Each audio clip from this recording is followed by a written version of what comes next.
бывший Советский Союз и Египет, и в честь этого построили самое высокое сооружение во всем Египте.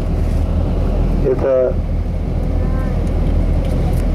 Каирская обзорная башня, которая видно сейчас слева от вас. Он торчит слева. Она как, ну, в виде ручка видно вам, да? Слева сразу. Такая высокая башня. Или не видно что? Видно вот, да? Верхняя часть, она в виде лотос. Лотос, это напоминает вашу лилию. Похоже на лилию вашу. В музее увидите, как он выглядит. Очень красиво растет. А снизу похоже на вот этот пальма, который дает фильм.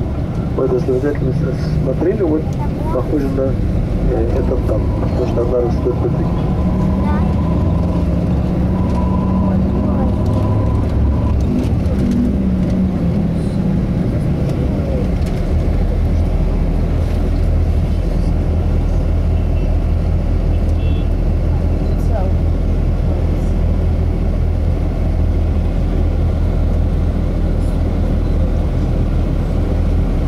А так вопросы есть у вас? А? Нет.